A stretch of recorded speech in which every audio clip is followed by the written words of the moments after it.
Maranatha, voici les lanceurs d'alerte.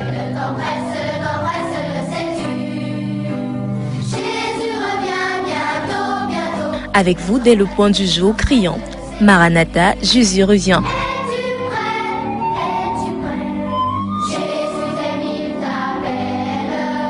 Maranatha, c'est votre émission de renouvellement spirituel. Maranatha, c'est votre programme d'information et de rafraîchissement. Maranatha, c'est un moment d'avertissement solennel. Vous cherchez l'essentiel, la réponse à vos questions, une meilleure direction? Appelez le 677 40 47 22 ou le 694 61 52 67. Ne ratez pas Maranatha, votre rendez-vous quotidien de 5h à 6h sur la NB1 93.8. Maranatha est produit par des serviteurs de Dieu pour préparer l'Église à l'enlèvement. Jésus revient.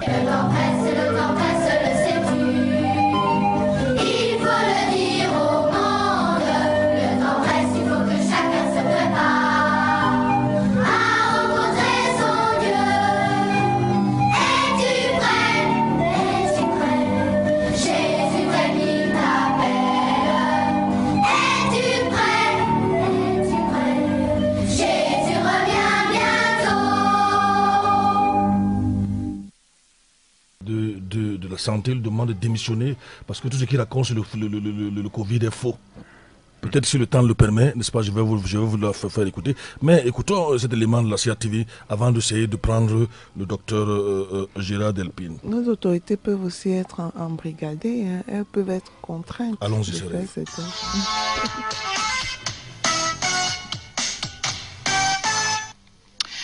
Le grand format de vendredi, la vaccination contre le cancer du col de l'utérus court au Cameroun depuis le 22 septembre et c'est jusqu'au 27 du même mois. Ce cancer est l'une des premières causes de mortalité chez les femmes, surtout les jeunes femmes.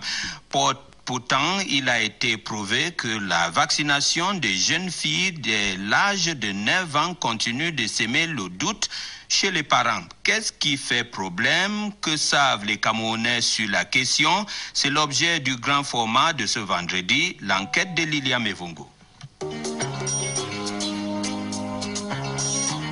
Les scientifiques l'appellent tumeur maligne de la partie la plus basse de l'utérus qui peut être dépistée à l'aide d'un frottis vaginal et surtout peut être prévenue par un vaccin contre les infections à papillomavirus humain. Mais que savent les Camerounais réellement sur la question du cancer du col de l'utérus? J'ai déjà entendu parler du cancer du col de l'utérus, mais uniquement dans les médias. Une de mes sœurs et une de mes amies. Dans le cadre de mes études, ce cancer est causé par un virus. Le cancer du col de l'utérus, on en parle tellement. C'est un peu rare aussi. Peut-être n'a-t-on pas fait suffisamment de tests pour déceler les dames qui l'ont, mais ça existe. Depuis quelques années déjà, le Cameroun a introduit dans le programme élargi de vaccination celui contre le HPV chez les jeunes filles âgées de 9 à 14 ans. Pour certains, c'est une initiative louable. C'est vraiment très important pour la jeune fille de se vacciner afin d'éviter toute éventualité de pouvoir contracter ce virus à l'avenir. On peut saluer d'une manière ou d'une autre les mesures prises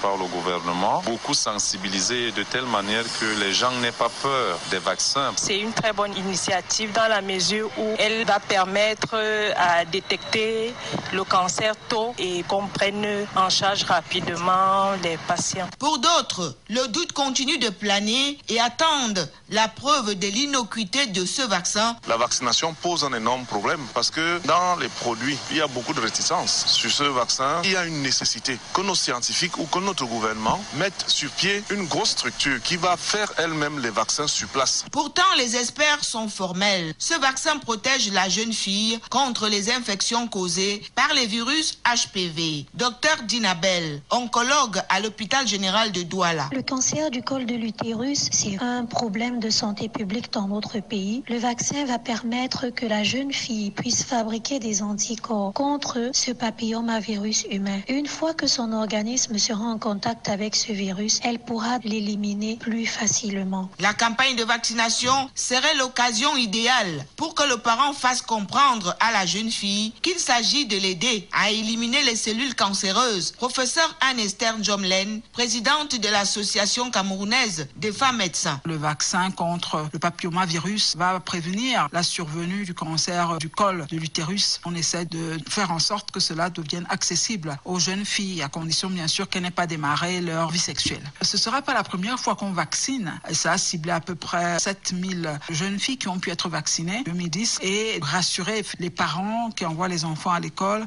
sur l'innocuité du vaccin. Aucun symptôme chez des sujets malades. Le cancer du col de l'utérus, deuxième cause de mortalité chez la femme, peut être prévenu par la vaccination et prévenir vaut mieux que guérir.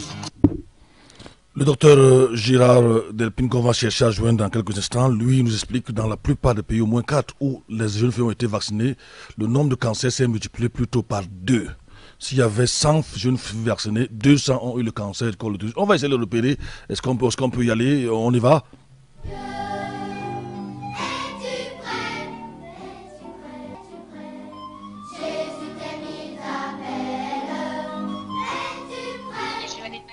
Gérard, quittez pas, hein. Alors oui. C'est bon, vous m'entendez? Je vous entends très bien, Nicole. Alors attendez, quittez pas. C'est parce que je vais prendre le fil pour pas que ça se décharge pendant que vous parlerez. Gérard! Coucou! Gérard! C'est l'heure? Je te mets là-bas?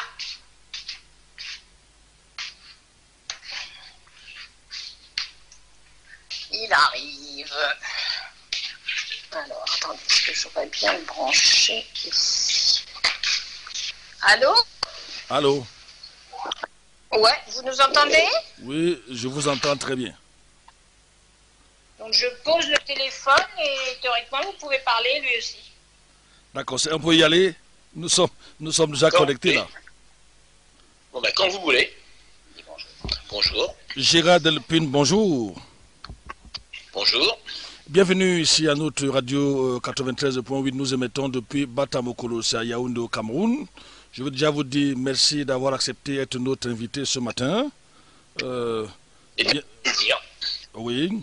Vous êtes oncologue, chirurgien, biostaticien. Est-ce que vous vous présentez à nos auditeurs pour mieux vous connaître? Non, je pense que c'est suffisant. Je suis avant tout un médecin, un médecin fidèle au serment d'Hippocrate. Oui. Et je pense qu'il faut défendre la vérité partout où on peut. Oui. Alors il faut dire que je vous ai écouté quelques fois, Gérard. C'est vraiment un plaisir de vous avoir. Nous allons parler ce matin de deux choses. Le garde d'asile que vous connaissez certainement très bien, docteur. Et nous terminerons notre émission avec le Covid-19. Tout ce que je m'avais vous poser la première question. J'ai envoyé quelques éléments de nos journaux ici au Cameroun. Je vous les envoie, je ne sais pas si vous les avez dessus. Le garde d'asile, docteur Gérard, est-ce une bonne chose, est-ce une bonne idée? Parce que dans plusieurs pays aujourd'hui, on a décidé de vacciner les gens. Et dans notre pays, par exemple, selon les chiffres que j'ai, plus de 300 000 jeunes filles doivent être vaccinées en ce début d'année scolaire. Vous qui êtes un spécialiste, que pensez-vous? Et on nous informe que c'est dans le but de prévenir le cancer du col de l'utérus. Gérard. Je pense que c'est une catastrophe annoncée, une catastrophe sanitaire annoncée, et qui vraisemblablement, lorsqu'elle se dévoilera, se doublera d'un scandale sanitaire et de corruption. Oui. Oh. En effet, le vaccin contre le HPV, contre le papillomavirus, n'est pas un vaccin qui a démontré son efficacité contre le cancer du col de l'utérus, contrairement à ce que tous les publicistes mercenaires de l'industrie racontent. Oui. L'essai qui a permis d'obtenir la mise sur le marché, l'autorisation de mise sur le marché, qui a été faite aux États-Unis pour la première fois, n'étudiait jamais le taux de cancer. Ils ont simplement étudié ce qu'on appelle des critères substitutifs, c'est-à-dire le taux d'anomalies cytologiques bénignes qu'on voyait entre les femmes vaccinées et les jeunes filles non vaccinées. Oui. Donc, personne n'a jamais démontré que ce vaccin contre l'HPV pouvait être utile contre le cancer. Oui. La liaison et la publicité qui est faite repose sur la constatation que les jeunes filles qui ont du HPV et qui continuent à en avoir sont susceptibles dans le futur d'avoir des cancers. Mais il s'agit seulement d'une constatation statistique. Oui. Et non pas du tout d'une étude épidémiologique réellement. Oui. En effet, dans toutes ces études qui sont basées sur la constatation de la présence d'un virus, on n'a pas étudié les autres causes. Or, tout cancer est une succession de multiples causes. On n'attrape pas le cancer parce qu'on a un virus, c'est pas vrai. Sauf dans exceptionnellement des cas très très rares. Mais généralement, le cancer est d'origine multifactorielle. C'est-à-dire qu'il faut plusieurs facteurs. Oui. Et les facteurs étiologiques possibles, c'est-à-dire ceux pour lesquels on a remarqué que la fréquence était corrélée de manière statistique à la fréquence du cancer, les facteurs possibles étiologiques du cancer du col sont extrêmement nombreux. En particulier, toutes ces études ont été faites avant l'apparition du vaccin, à l'époque où on faisait les études tout à fait honnêtes, recherchant toutes les causes possibles. Depuis l'apparition du vaccin, donc depuis environ 15 ans, toutes les études se focalisent uniquement sur la recherche du virus et oublient complètement les autres causes. Alors moi, je voudrais citer quand même les causes démontrées, liées statistiquement à la possibilité de faire un cancer du col de l'utérus. La première cause est l'âge des premiers rapports sexuels. Plus on commence tôt la vie sexuelle, et plus on a de risques de faire un cancer du col de l'utérus. Gérard, pendant que vous le dites, je me permets de vous couper, s'il vous plaît. Vous dites l'âge du rapport sexuel, et pourtant, dans nos pays africains en général, et le Cameroun en particulier, on veut vacciner les jeunes filles qui ont l'âge de 9 à 11 ans. Oui, alors cela correspond à cette limitation des vaccinations aux jeunes filles, correspond effectivement à l'essai initial qui a permis d'obtenir la mise sur le marché. Oui. Dans cet essai, ils avaient étudié toutes les femmes vaccinées et pas vaccinées, donc ils ont tiré au sort, et puis ils ont regardé si ça diminuait le nombre d'anomalies cytologiques bénignes selon les cas. Et pour leur plus grand dépit, il n'y avait pas de différence entre les femmes vaccinées et les femmes non vaccinées quand on regardait le nombre d'anomalies cytologiques. Mais les représentants du laboratoire ont une idée géniale, qui est un biais statistique, c'est-à-dire ils ont triché sur le test en disant, puisqu'on ne trouve pas d'anomalie sur l'ensemble des femmes qui ont été vaccinées par rapport à celles qui n'ont pas été vaccinées, on va regarder uniquement les femmes qui n'avaient pas rencontré le virus d'être vaccinées. Et lorsqu'ils comparaient uniquement les femmes qui n'avaient pas rencontré le virus avant d'être vaccinées, on se rendait compte que les femmes qui n'avaient pas rencontré le virus avant d'être vaccinées avaient effectivement un taux inférieur d'anomalies cytologiques. Oui. Ce qui veut dire que les femmes qui avaient déjà rencontré le virus avant d'être vaccinées avaient un taux supérieur. La vaccination augmentait le risque d'avoir des anomalies cytologiques bénignes. Ah bon, vous dites la vaccination augmentait plutôt? Pardon? Vous dites la vaccination augmentait plutôt, hein? La vaccination chez les femmes qui avaient déjà rencontré le virus augmentait le nombre d'anomalies cytologiques observées après vaccination. Oui. La vaccination augmentait le risque d'anomalies cytologiques bénignes chez les femmes qui avaient déjà rencontré le virus avant d'être vaccinées. Donc, au lieu de faire une étude, parce qu'un tel résultat aurait imposé dans un système honnête des études complémentaires pour comprendre ce qui se passait. Et en particulier pour expliquer comment ça se fait que le fait d'avoir été déjà rencontré le virus augmentait le risque d'anomalies cytologiques bénignes. Mais la FDA avait été en quelque sorte mise à l'œuvre et devait absolument autoriser ce vaccin parce que la femme du président de l'époque des États-Unis avait écrit en disant que c'était une urgence thérapeutique pour les femmes. Oui. Je comprends assez mal que ce soit une urgence thérapeutique dans la mesure où on a partout dit que le cancer mettait 20 à 30 ans avant d'apparaître. Mais bon, c'est ainsi. Et cette femme du président avait oublié aussi de préciser que son mari avait touché quelques millions de dollars dans sa fondation des fabricants du virus. Ah bon? Quelques mois auparavant, oui. Oui. Ceci est dans les journaux américains de l'époque, on peut parfaitement le retrouver. Donc il y a des soupçons forts de corruption.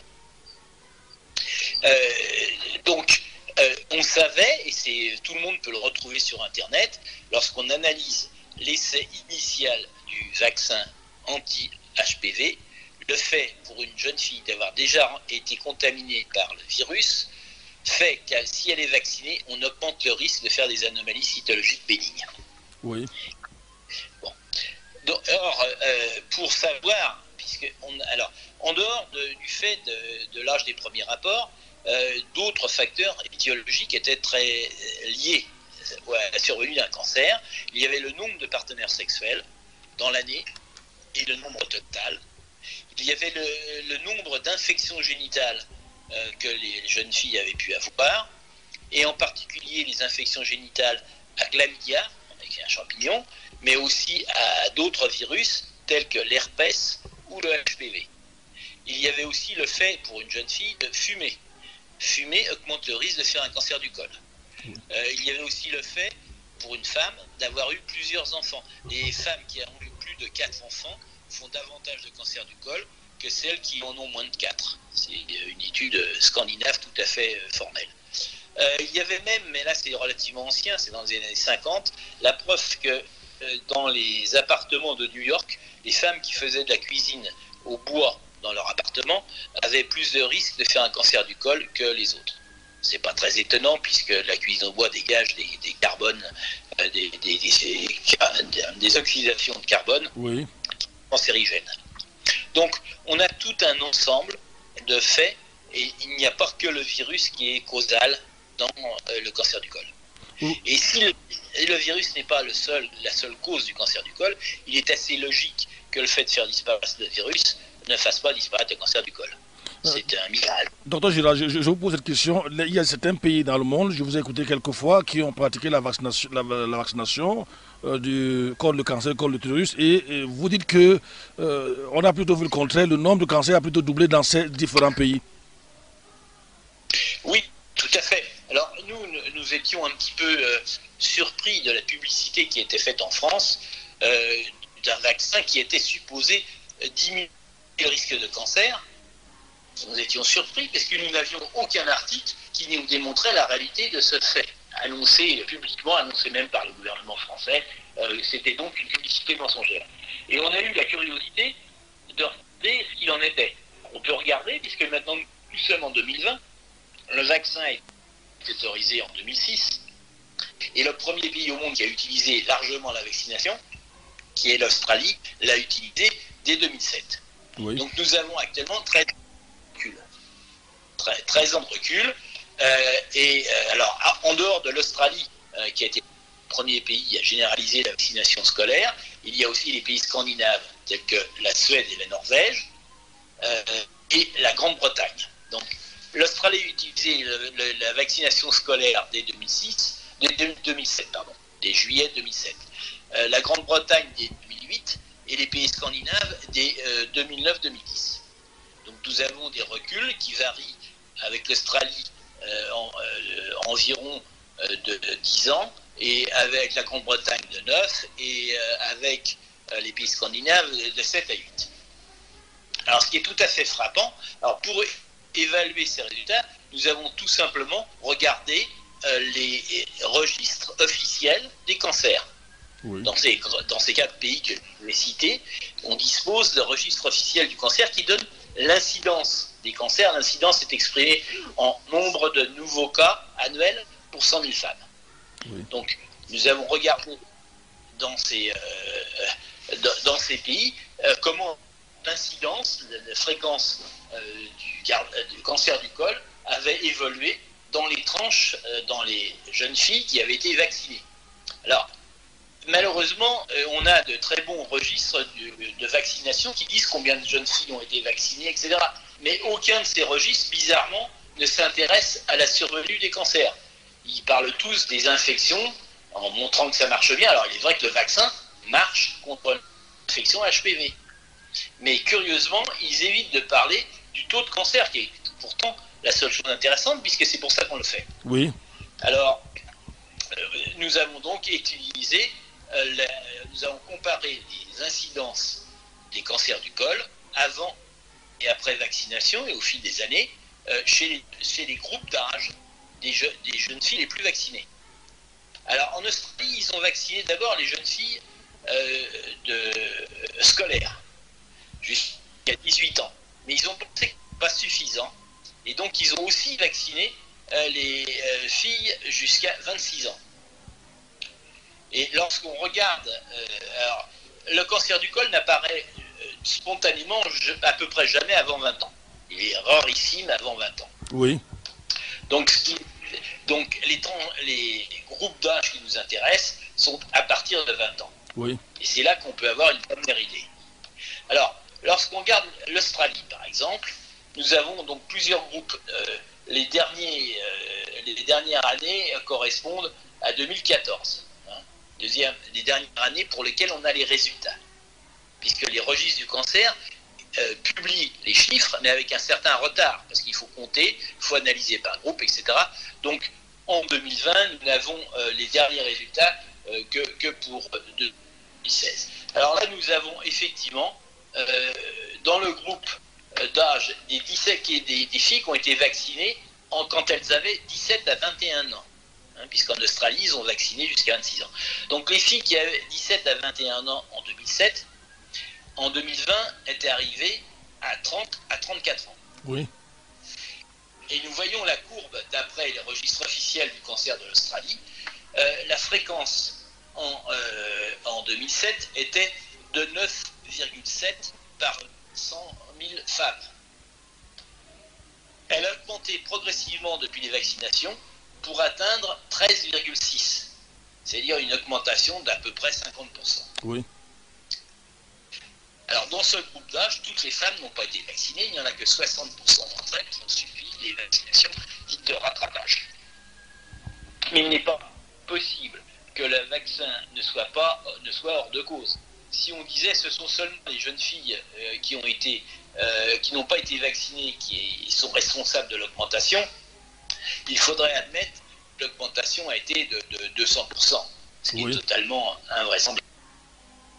Donc, si on regarde les jeunes filles vaccinées entre 17 et 21 ans en Australie, leur incidence de cancer invasif du col de l'utérus a augmenté de 40%.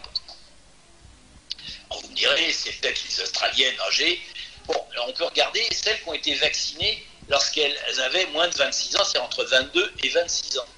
Elles avaient, en 2020, au dernier résultat connu, elles avaient entre 35 et 39 ans. Eh bien, ces jeunes filles, ces jeunes femmes, 13 ans, ont une augmentation d'incidence de cancer invasif de 20%. Et ce qui est très frappant pour l'Australie, c'est que les femmes qui n'ont pas été vaccinées, c'est-à-dire les femmes de plus de 50 ans, n'ont jamais été vaccinées. Eh bien, durant cette même période, les femmes de plus de 50 ans non vaccinées ont toutes vu leur incidence de cancer du col diminuer grâce aux frottis qu'elles faisaient régulièrement. Oui. Et on a vu moins 17% pour les femmes de 55 à 59 ans, moins 13% pour celles de 60 à 64 ans et moins 23% de celles de 75 à 79 ans. Donc ce n'est pas un climat particulier à l'Australie qui fait que les jeunes filles vaccinées ont une augmentation de fréquence du cancer du col. Oui. C'est bien un problème, vraisemblablement. Alors, je ne peux pas affirmer qu'il y a un lien de causalité directe entre la vaccination et l'augmentation de cancer, mais en tout cas, il y a un lien de causalité probable. Oui. Alors, on peut s'intéresser au deuxième grand pays qui est vacciné, qui est la Grande-Bretagne. Et là, on va s'intéresser aux jeunes filles, pareil, qui ont dépassé les 20 ans, donc celles qui ont entre 20 et 24 ans. Ce groupe a été vacciné à partir de 2008 à plus de 80%. Et on a vu d'une part une augmentation des cancers in situ. Vous savez qu'avant d'avoir un cancer invasif, un cancer qui met votre vie en danger, vous avez pendant 2 ou 3 ans un cancer in situ, c'est-à-dire un cancer qui siège uniquement à la surface du col de l'utérus dans l'épiderme. Et c'est grâce à l'existence d'un cancer in situ qu'on peut faire des frottis cervico-vaginaux qui permettent de dépister le cancer à un stade où il n'est pas dangereux et de focalisation du col, empêchant l'évolution vers un cancer invasif. Donc, on a vu chez les jeunes filles de 20 à 24 ans, donc qui ont été vaccinées, une augmentation importante des cancers in situ, qui sont effectivement le au cancer. Donc, l'incidence des cancers in situ a augmenté de 50% 3 ans après la vaccination. 50%. L'incidence est passée de 50%. Oui. L'incidence est passée de 110% de femmes en 2010-2012 à 156 en 2014-2016. Oui. Donc c'est une augmentation tout à fait considérable. Oui. Alors on peut s'intéresser après, est-ce que ces cancers in situ se sont transformés en cancers invasifs? Alors nous avons aussi la courbe qui vient de Cancer Research UK, United Kingdom, qui est disponible sur Internet par toute personne qui s'y intéresse. Et donc nous avons la courbe pour ces jeunes filles de 20 à 24 ans qui montre que, alors dans ce groupe, je rappelle, vacciné pour plus de 80% des jeunes filles, l'incidence du cancer invasif, le vrai cancer dangereux, a augmenté de 48% depuis 2011. Oui. Donc, le cancer invasif n'augmente pas tout de suite après la vaccination. C'est quelques années après, ils ont été vaccinés en 2008 et l'incidence a augmenté à partir de 2011. Donc, à 2 à 3 ans après la vaccination, on observe une augmentation franche du risque de cancer invasif. Oui. Et là aussi, en Angleterre, comme en Australie, les femmes de plus de 50 ans qui n'ont pas été vaccinés ont vu leur incidence de cancer du col invasif diminuer. Oui. Entre 5 et 64 ans, on est passé de 10,1 à 9,8. Pour celles de 65 à 79, on est passé de 18 à 8,8. Et pour celles de plus de 80 ans, on est passé de 14,1 pour 100 000 femmes à 10,6. Celles qui n'ont pas été... Oui, celles qui n'ont pas été vaccinées. Oui. Ont vu leur fréquence de risque de cancer du col diminuer. Oui. Exactement comme en Australie. Oui. Et là, il faut voir l'effet des frottis cervico-vaginaux. Alors, on parlera maintenant de la Suède. Pour les Suédoises de 20 à 24 ans, celles qui avaient 24 ans en 2016, les derniers résultats qu'on a pour la Suède, lorsqu'on fait Nordcan, si vous voulez voir les résultats pour la Suède, vous tapez Nordcan, qui est l'association de toutes les sociétés de cancérologie scandinaves. C'est pour ça que ça s'appelle Nordic Can. Donc vous tapez Nordcan, puis après vous tapez English Slides pour avoir les résultats. Bien sûr, c'est en anglais. Et là, pour les jeunes filles qui avaient 24 à 24 ans en 2016, donc c'est celles qui étaient en âge d'être vaccinées en 2010 lors de la vaccination scolaire, et celles dont la couverture vaccinale, donc 60% d'entre elles ont été vaccinées. Alors en 2008, c'est-à-dire avant la vaccination, le taux, l'incidence donc de cancer était de 1,04. En 2016, dernier résultat que nous avons une incidence de 3,30. Wow. Donc l'incidence des cancers invasifs du col a été multipliée par 3. Wow. Et la courbe est régulière, ça a augmenté régulièrement. Oui. Donc une telle augmentation a moins d'une chance sur 1000 d'être due au simple hasard. Parce qu'évidemment, quand on observe une augmentation, ça peut être dû au hasard, mais on peut très bien calculer du point de vue statistique quelle est la probabilité statistique d'une telle anomalie. Eh bien, il y a moins qu'une chance sur 1000 qu'une telle différence soit due au hasard. Oui. Les Scandinaves ont un très très beau registre du cancer. Bon, malheureusement, on n'a pour l'instant que les résultats de 2016, ça ne va pas plus loin, alors qu'on est en 2020. Mais ils étudient aussi ce qu'on appelle une breakpoint analysis, c'est-à-dire l'analyse de recherche d'inversion de tendance. C'est une technique qui est utilisée beaucoup sur les actions en bourse, pour voir quand est-ce qu'on gagne beaucoup d'argent. Et donc c'est une analyse statistique pour voir si les points observés correspondent à des tendances semblables ou différentes. Et là, lorsqu'on fait une breakpoint analysis, on se rend compte que l'augmentation d'incidence est apparue en 2011, un an et demi après le début de la campagne de vaccination. Et elle est bien entendu significative, à 1%. Alors, là aussi, en Suède, on a regardé les femmes plus âgées. Alors, les femmes de 50 à 74 ans et les femmes de plus de 75 ans. Et bien là aussi, on a une baisse d'incidence. Autrement dit, les femmes de 50 à 74 ans ont vu le risque de cancer du col passer de 12,44 pour 100 000 à 10,24. Oui. Et de la même manière, celles de 75 ans ont diminué. Donc là aussi, en Suède, ce n'est pas parce que le climat a changé, parce qu'ils ont été bombardés par des rayons particuliers. Non, c'est vraiment les femmes non vaccinées voient leur incidence diminuer et les femmes vaccinées voient leur incidence augmenter. Oui. Alors on peut s'intéresser enfin au dernier pays qui a des statistiques sur le sujet, qui est la Norvège. Oui. En Norvège, donc c'est pareil, ils ont été vaccinés à partir de 2010. Et lorsqu'on regarde les Norvégiennes de 20 à 24 ans, on voit que leur risque de cancer du col invasif est passé en 2010 de 2,83 pour 100 000 à 4,60 en 2015. Presque le double. 2015, c'est oui, c'est à peu près le double. Oui. Un peu moins du double. Oui. Et là aussi, lorsqu'on regarde la breakpoint analysis, c'est-à-dire la recherche du moment où l'évolution a changé, elle est presque 2012. Enfin, octobre 2012, c'est là où il y a un changement significatif, c'est-à-dire qu'il ne peut pas être dû au hasard de l'évolution. C'est à partir de ce moment-là que ça a changé, que ça a augmenté, alors qu'avant, ça diminuait. Et alors là, une fois de plus, en Norvège, lorsqu'on regarde les femmes de plus de 50 ans, l'incidence de risque de cancer du col a diminué de 11% dans le groupe des femmes trop âgées pour être vaccinées. Oui. Donc là, ce n'est pas parce que la Norvège a subi quelque chose de bizarre de l'extérieur qu'il y a une différence, une augmentation d'incidence des cancers du col chez les jeunes filles vaccinées.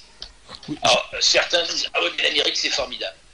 Bon, ben, on regarde l'Amérique. Et il faut regarder là, c'est tout récent parce que pendant longtemps, ils se gargarisaient en Amérique en disant depuis qu'on a la vaccination, on a vu le nombre d'infections à HPV diminuer. Et il est vrai que le vaccin est efficace contre l'infection à HPV. Ça, c'est constant. Il y a eu une cinquantaine d'études, toutes concluent que le taux d'infection à HPV, du moins des souches contenues dans le vaccin, diminue après vaccination. Ça, c'est vrai. Le seul problème, c'est que les vaccins au départ traitaient 4 souches de HPV. Le dernier vaccin, le tout nouveau, traite 9 souches de HPV, mais qu'il existe 150 souches de HPV qui peuvent infecter l'homme et la femme. Oui. Et que dans 50 souches, on admet qu'il y en a au moins une vingtaine qui est liée au cancer du col. Donc on couvre qu'une partie des souches, et d'autre part, le fait de supprimer certaines souches, soi-disant qu'elles sont cancérigènes, favorise l'apparition d'autres souches. Oui. On crée ce qu'on appelle une niche écologique. Et rien ne montre que les autres souches ne soient pas davantage dangereuses pour le cancer du col. Oui. Donc, aux États-Unis, donc, ils étaient très fiers de voir baisser leur HPV, sauf que lorsqu'on regarde les derniers chiffres, on se rend compte que depuis 2013, l'incidence du cancer du col a augmenté chez les femmes de 15 à 39 ans. Malheureusement, les Américains ne donnent pas des classes d'âge plus détaillées. En particulier, ce qui nous intéresse, c'est les 20-24 ans, on les a pas. Mais les 20-24 ans sont dans les 15-39 ans. Et dans cette tranche d'âge, on voit la fréquence du cancer du col qui augmente de manière réelle. Par contre, les femmes de plus de 40 ans, qui n'ont pas été vaccinées, voient là aussi l'incidence de cancer du col diminuer.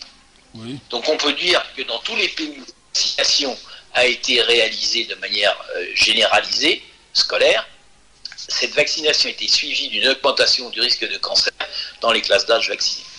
Et en même temps, les femmes de 50 ans non vaccinées ont bénéficié d'une baisse continue de leur incidence de cancer invasif. Donc on a toutes les raisons d'être extrêmement inquiets pour les vaccinations. Oui, mais pendant que nous sommes inquiets... Il y a toute raison de... Pendant que nous sommes inquiets, docteur... Allô? Pardon? Allô? Vous m'entendez? Vous m'entendez? Je vous entends, oui, parlez. Oui. Pendant que nous sommes inquiets, il y a certains de vos collègues, peut-être qu'on va suivre quelques extraits tout à l'heure, qui montent au créneau, à la télévision, un peu partout, et encouragent les jeunes filles, les parents à laisser vacciner leurs enfants, et ils disent qu'il n'y a pas de risque, il faut y aller. Que pensez-vous de cela? Eh bien, de deux choses l'une. Dans une telle information qui est parfaitement fausse, il y a deux possibilités. Ou bien c'est des gens de bonne foi qui sont très naïfs et qu'on peut regarder les chiffres, ou bien ce sont, et la plupart du temps, lorsqu'on recherche leur lien d'intérêt, on se rend compte que ces gens-là touchent de l'argent des laboratoires. L'argent des laboratoires. Donc, oui, ce sont des mercenaires du laboratoire pour faire de la pub. Oui. Je ne sais pas si le Cameroun bénéficie d'une loi sur la divulgation des liens d'intérêt. En France, théoriquement, tout médecin qui s'exprime en public doit avant de s'exprimer, préciser ses liens d'intérêt, préciser s'il touche de l'argent de tel ou tel laboratoire pour que le public qui écoute son information le sache. Je précise d'ailleurs ici que je n'ai aucun lien d'intérêt avec aucun laboratoire pharmaceutique. C'est peut-être pour ça que vous êtes libre, docteur. Pardon? C'est peut-être pour ça que vous êtes libre de parler, docteur. Absolument. On a l'impression qu'aujourd'hui, la plupart des médecins sont corrompus. Pardon? La plupart des médecins sont corrompus. Ils préfèrent plutôt dire ce qu'on leur demande de faire et non dire la vérité, docteur. Je ne peux pas dire que les gens que je ne connais pas sont corrompus. Je n'en sais rien. Plus exactement, ça dépend de ce qu'on entend par corruption. La corruption peut prendre de nombreuses formes. La plus simple, c'est la corruption financière. On vous donne de l'argent et vous êtes le représentant du laboratoire et vous cachez ce lien pour qu'on vous croie que vous êtes animé par le bien-être de la population. Oui. Mais on peut aussi vous corrompre par la flatterie. Moi, j'ai vu beaucoup de médecins qui, invités, bien reçus, choyés par les laboratoires, se font naturellement les représentants du labo sans même toucher d'argent. Oui. Hein? Donc, la flatterie, ça marche aussi. Oui. On vous offre. Donc, ce n'est pas uniquement des liens financiers. Et puis, il y en a d'autres qui sont de bonne foi, qui racontent des choses fausses, simplement parce qu'ils font confiance à leur ancien maître. Le patron a dit, donc je dis la même chose, sans en regarder si le patron est totalement honnête ou un peu corrompu, ou beaucoup corrompu. Oui. Combien coûte, par exemple, le vaccin en France, le Gardasil en France? Alors là, justement, la raison de la corruption, c'est le prix. Oui. Hein, cherchez l'argent, vous comprendrez. Oui. Une vaccination contre le tétanos, lorsqu'elle était possible, lorsqu'elle existait, puisqu'il faut arranger les laboratoires pour la faire disparaître, une vaccination seule contre le tétanos coûtait entre 10 et 15 euros. Oui. La vaccination contre, soi-disant, le cancer du col, la vaccination anti-HPV, coûte 450 euros.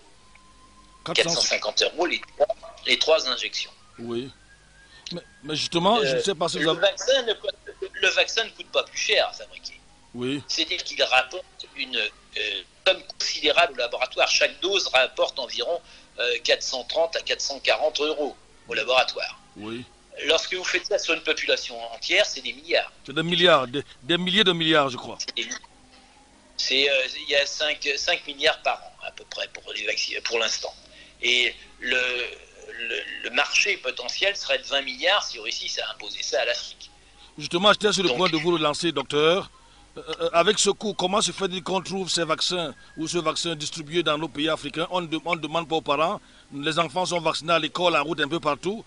Je me demande si les pays africains sont subventionnés à votre connaissance. Il y a un organisme qui s'arrange pour payer au moins les premiers vaccins et après les laisse tomber. Oui. C'est celui de Bill Gates. Oui. L'OMS et Bill Gates qui a investi une grande partie de sa fortune dans les laboratoires pharmaceutiques qui créent des vaccins, passe son temps dans le monde entier à promouvoir les vaccins. Oui. Donc, effectivement, beaucoup de gens reçoivent de l'argent pour faire vacciner leur population. Oui. Il faut bien comprendre une chose qui me paraît absolument scandaleuse. C'est vrai que le cancer du col représente un problème en Afrique. Oui. C'est vrai. Bon, mais il est vrai aussi que le dépistage des cancers du col par des simples frottis cellulaires, des frottis traditionnels selon la méthode de Papa Nicolaou, ont fait baisser considérablement la fréquence des cancers du col dans les pays dits riches. Oui. En France, avant la technique des PAP tests, comme on les appelle, Papa Nicolaou donc, nous avions 5000 femmes qui mouraient chaque année de cancer du col de l'utérus. En 20 ans de pratique des frottis, ce nombre est tombé à 1000. Oui. Nous n'avons plus en France 1000 femmes qui décèdent chaque année d'un cancer du col. Et quand on regarde qu'est-ce qu'elles ont fait, on se rend compte que 70 à 75% de ces femmes n'ont jamais fait de dépistage. Oui. Autrement dit, si on faisait un dépistage généralisé en France, nous n'aurions plus que 250 femmes qui mourraient de cancer du col. Et le frottis de Papa Nicolaou coûte 15 euros. Seulement. Oui. Et il faut le refaire une fois tous les 3 ans à partir de 25 ans. Donc le dépistage qui a prouvé sur la fréquence des cancers du col et sur la mortalité par cancer du col qu'il était efficace coûte beaucoup moins cher que la vaccination. Chers auditeurs, qui n'a rien prouvé. Oui, docteur, je vous relance. Vous êtes là?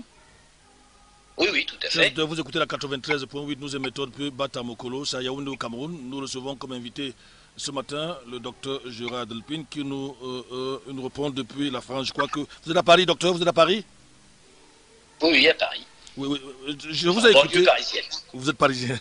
Vous êtes parisien. Alors, oui, tout à fait. Je vous ai écouté. Vous disiez quelque part que ce vaccin est inutile, il est dangereux. Mais la question que je viens vous poser, c'est de savoir pourquoi est-ce qu'il est obligatoire dans ces pays, sachant pourtant qu'il est dangereux, docteur. Vous le dites clairement, il est inutile et il est dangereux. Non, attention. Pour l'instant, je dis bien pour l'instant, il n'y a pas d'obligation de vaccination HPV. Oui. Contre l'HPV dans les pays occidentaux. Oui.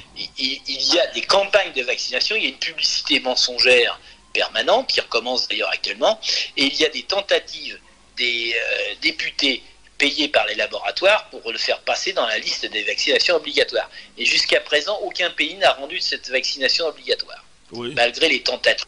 En France, nous avons écrit un livre sur la vaccination HPV, disponible en français et en anglais, qui donne les chiffres, c'est les mêmes conclusions que maintenant, mais avec davantage de détails, et qui donne les chiffres arrêtés jusqu'en 2014, puisqu'à cette époque, on n'avait pas les derniers chiffres. Mais donc, tout ça est bien connu depuis au moins 2 ans. On a fait ces livres uniquement parce qu'en France, 8 députés avaient déposé un projet de loi pour rendre cette vaccination obligatoire. Oui. Et ça nous a beaucoup inquiétés. Et donc, on a voulu faire connaître les chiffres, les résultats réels des registres du cancer des pays qui vaccinaient pour que les gens s'en méfient un peu. Et je ne sais pas si on a été utile ou si c'est les médecins qui l'ont lu, je ne sais rien. Toujours est-il qu'en France, le taux de vaccination anti-HPV est de l'ordre de 20% et pas plus. Oui. Ce qui chagrine énormément le laboratoire et tous ses représentants, qu'ils soient médecins ou députés. Oui. Il faut d'ailleurs reconnaître à cette occasion que vous avez plein de journaux qui vous racontent le miracle australien, qui est le pays qui va faire disparaître le cancer du col, grâce à la vaccination. Lorsque vous regardez les chiffres officiels de l'Australie, vous remarquez que depuis la vaccination, les cancers n'ont pas cessé d'augmenter. Les cancers du col de l'utérus ont constamment augmenté. Donc c'est assez curieux. Et alors tous ces articles qui disent que le cancer va disparaître d'Australie alors qu'il continue à augmenter, c'est sur les taux d'infection. Et tous ces articles médicaux sont en fait des projections, des estimations, des fantasmes, on pourrait dire. Ils disent, vous voyez, le taux d'infection à HPV des souches contenues dans le vaccin a diminué fortement, donc dans 10 ans, le cancer va disparaître. Ce qui est complètement aberrant, puisque le lien de causalité directe n'a jamais été démontré. Donc toute cette publicité mensongère, et là on a un article chaque année dans chaque pays à peu près qui raconte que c'est formidable, que le cancer va disparaître, et qui est uniquement basé sur le taux d'infection. Alors, donc il n'y a pas d'obligation vaccinale, mais nous on a été obligés de faire un livre pour essayer de nous battre comme ça. Alors ce qui est remarquable, c'est la France.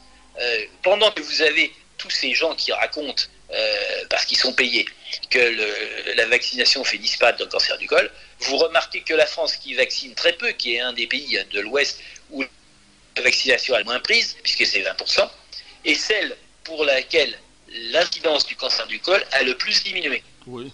Et l'année dernière, après le chiffre de Santé France, nous sommes arrivés à une incidence inférieure à 6 pour 100 000. Oui. 6 pour 100 000, c'est le taux pour lequel l'OMS, l'Organisation mondiale de la santé, dit qu'une maladie est rare. Oui. Donc grâce au dépistage des Papa Nicolaou, le cancer du col est devenu rare en France. Et nous sommes à des taux bien inférieurs à ceux qu'on voit dans tous les pays qui ont vacciné beaucoup. C'est ça qui est le plus invraisemblable. Oui. Par exemple, nous on est à 6 pour 1000 et la Suède est à 11 et quelques, la Norvège à 13. Donc ils ont tous des taux considérables alors qu'ils ont vacciné. Alors qu'ils ont vacciné. Oui, je voulais. Donc, je ne sais pas si c'est vous qui avez publié ce livre, j'ai le titre sous mes yeux, Hystérie vaccinale, vaccin, gardagie des cancers, un paradoxe. Absolument. Oui. Ça, c'est la version française du livre, oui. Oui. J'aimerais bien l'avoir, je ne sais pas comment faire pour l'avoir, et peut-être pour les Camerounais ici également, pour les permettre d'avoir plus de connaissances à ce niveau, parce que en général la population est comme des moutons, comme on amène la bergerie, docteur. On avale tout ce qu'on dit à la télévision, à la radio. Parfois ceux qui en parlent même n'ont pas une expérience, juste peut-être parce qu'ils ont été payés, comme vous le dites. Hein. Quelqu'un a dit ici, je cite un médecin ici au Cameroun qui a dit: le vaccin permet que la jeune fille puisse fabriquer les anticorps contre les papillovirus humains une fois que son organisme... Allô? Allô? Oui, vous m'avez suivi? Allô, allô? Oui, vous m'avez suivi?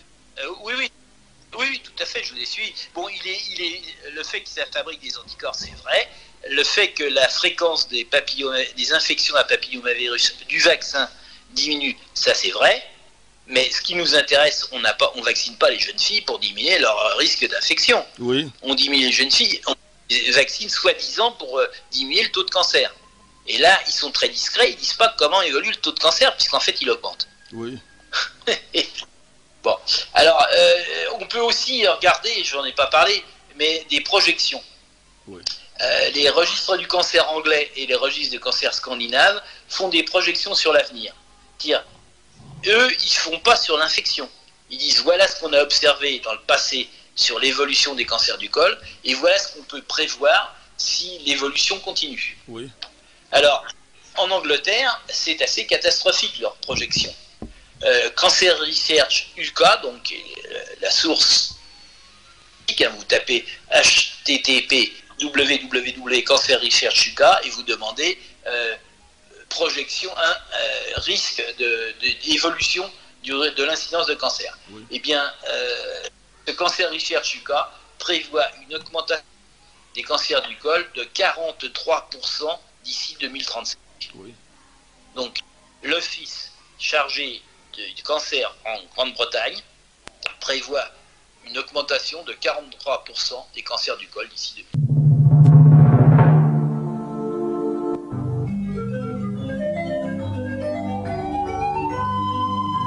Maranatha, voici les lanceurs d'alerte.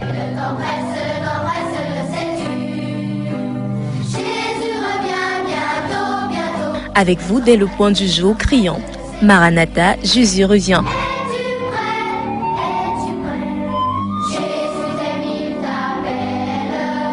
Maranatha, c'est votre émission de renouvellement spirituel. Maranatha, c'est votre programme d'information et de rafraîchissement. Maranatha, c'est un moment d'avertissement solennel. Vous cherchez l'essentiel, la réponse à vos questions, une meilleure direction? Appelez le 677 40 47 22 ou le 694 61 52 67. Ne ratez pas Maranatha, votre rendez-vous quotidien de 5h à 6h sur la NB1 93.8. Maranatha est produit par des serviteurs de Dieu pour préparer l'Église à l'enlèvement. Jésus revient.